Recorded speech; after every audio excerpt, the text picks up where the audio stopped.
Welcome to your Morning Minute here on Cowboys Wire. Now, a lot of attention is going to get paid to Odell Beckham Jr., and rightfully so. He's one of the game's best receivers. He's very theatrical, for better or worse, but the Cowboys have kind of corralled him. In the last 3 games that they've played the Giants, he has just 13 catches for only 152 yards and no touchdown.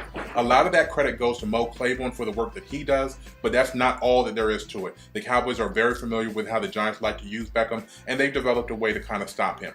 So for my money, there are 3 other players that are really key that the Cowboys need to zone in on if they're going to have success on Sunday night. First and foremost, rookie wide receiver Sterling Shepard out of Oklahoma. He is a tremendous route runner, and his game is finally starting to round into shape. He has a touchdown in 4 of the last 5 games and was very key in the Giants' 6-game winning streak that was just snapped this past Sunday. The 2 real keys, though, are on the Giants' defensive side of the ball. Olivier Vernon is a monster. I'm sorry, Cowboys fans, he is. He rose to prominence with his game against the Cowboys last year when he was in Miami.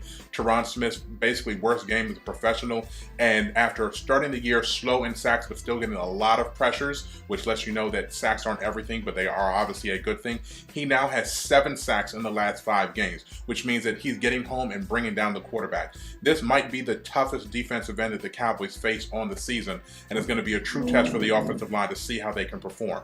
Now, on the back end of the defense is Landon Collins. He has 5 interceptions and 3 sacks on the season, which means the Giants use him in a multitude of ways. He's kind of like a Troy Polamalu type of safety in that he does pretty much everything. He's a box safety, but he does have the range and he does have the instincts to break on the ball, and he's even taken one back for a touchdown. So regardless of the fact that the Cowboys have a chance to clinch the NFC East, this is going to be a very, very real test for them as they get on their march towards the playoffs. They play the Giants, and they play the Bucs, and they play the Lions, and then they play the Eagles. The first 3 of those games are going to be against teams that are all fighting for playoff positioning and true tests that they could eventually see again once the second season starts. So that's it for your Morning Minute. I'm KD Drummond for Cowboys Wire.